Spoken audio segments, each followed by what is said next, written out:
Hi hello అందరికీ నమస్కారం. Welcome back to our channel. Telangana రాష్ట్రంలో ఇప్పుడిప్పుడే ఇందిరమ్మ ఇండ్ల నిర్మాణానికి సంబంధించి ఇందిరమ్మ ఇండ్లు ఎవరైతే నిర్మించుకోవాలని ఆలోచన చేస్తున్నారో వాళ్ళకి ఒక 2 శుభవార్తలు వచ్చాయి. ఈ వీడియోలో ఇప్పటివరకు ఇందిరమ్మ పట్టాలు రాని వాళ్ళకి ప్రభుత్వం ఎప్పుడు అందించబోతుంది, అలాగే 5 లక్షల రూపాయలను లబ్ధిదాటి ఖాతాలలో ఎప్పుడు జమ చేయబోతుంది, ఎన్ని విడతలలో ఏ విడతకి ఎంత నిధులు ఇవ్వబోతుంది అనే సమాచారాలను మీకు తెలియజేయబోతున్నాను.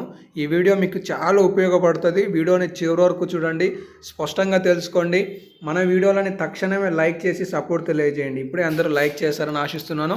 ఇక లేటెస్ట్ అప్డేట్స్లోకి వస్తే, పొంగులేటి శ్రీనివాసరెడ్డి గారు తాజాగా అధికారులకి ఒక ఆదేశాలు ఇచ్చారు. ఇందిరమ్మ ఇండ్ల ఎంపికలో లబ్ధిదారులను త్వరగా తేల్చండి, గ్రామ సభల్లో వచ్చిన దరఖాస్తులను వెంటనే పరిశీలించండి, అధికారులకు మంత్రి పొంగులేటి ఆదేశం. ఇక్కడ ఓవరాల్ మ్యాటర్ ఏంటి అంటే, మీ అందరికీ తెలుసు, తెలంగాణ రాష్ట్రంలో జనవరి 26వ తారీఖు నాడు ప్రతిష్టాత్మకంగా 4 పథకాలు ప్రారంభించారు. అందులో ఒక పథకం 4,50,000 ఇందిరమ్మ ఇండ్లు. వాస్తవానికి కాంగ్రెస్ ప్రభుత్వం ప్రతి సంవత్సరం 5 సంవత్సరాల పేరు మీద 20 లక్షల ఇండ్లను మంజూరు చేయాలని, ఒక్క ఇంటి నిర్మాణానికి 5 లక్షల రూపాయల ఆర్థిక సాయం చేయాలనేది ప్రభుత్వం యొక్క ఆలోచన. ఈ 5 లక్షలను ఎలా ఇవ్వబోతున్నారనేది మొదట తెలియజేస్తాను.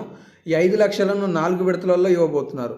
మొదటి విడత పునాది వరకు పూర్తవుతే 1,00,000 రూపాయలు ఇస్తారు. రెండో విడత దర్వాజా వరకు పూర్తవుతే 1,25,000 రూపాయలు ఇస్తారు. మూడో విడత స్లాబ్ వరకు పూర్తవుతే 1,75,000 రూపాయలు మీ అకౌంట్లో వేశారు. నాలుగో విడత ఇంటి నిర్మాణం అంతా కూడా పూర్తయిందని నిర్ధారణ చేస్తే మరొక 1,00,000 రూపాయలు జమ చేయనున్నారు. అయితే ఇలా తెలంగాణ రాష్ట్రంలో 562 గ్రామాలలో 72,045 ఇండ్లకు పట్టాలు అనేవి అందించడం జరిగింది.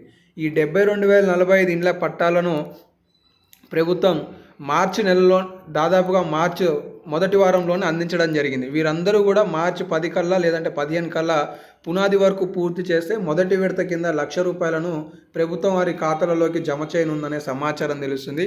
ఇక మిగతా వారి విషయానికి వస్తే, తెలంగాణ రాష్ట్రంలో ఇప్పటి వరకు గ్రామ సభలలో వచ్చిన అప్లికేషన్లు, అలాగే గతంలో వచ్చిన అప్లికేషన్లు అన్నిటినీ సక్రమంగా అధికారులు పరిశీలించి అనర్హులను తక్షణమే తీసివేయండి. ఒకవేళ ఇంటి మంజూరైన తర్వాత అయినా అనర్హుడిగా తేలితే వాళ్ళ ఇంటికి సంబంధించిన పత్రాన్ని రద్దు చేయడం ప్రభుత్వానికి అధికారం ఉంది అనేది స్టేట్మెంట్ ఇస్తున్నారు.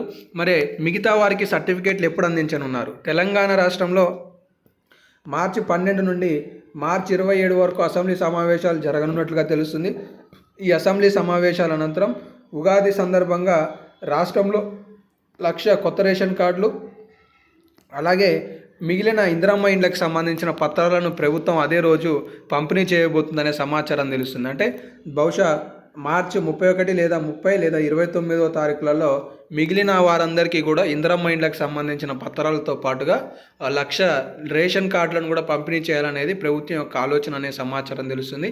ఇందిరమ్మ ఇండ్లకి ఎంపికైన వాళ్ళకే ప్రభుత్వం 5 లక్షల రూపాయల సబ్సిడీతో కూడిన నిధులతో పాటు ఉచితంగా ఇసుకను కూడా ప్రొవైడ్ చేయబోతుంది. దీంతో పాటుగా రా మెటీరియల్ ఐరన్ కావచ్చు, సిమెంట్లో కావచ్చు, డిస్కౌంట్ ప్రైస్లోనే లబ్ధిదారులకి దాన్ని సరఫరా చేసే విధంగా కూడా చర్యలు చేపడుతుందనే సమాచారం తెలుస్తుంది.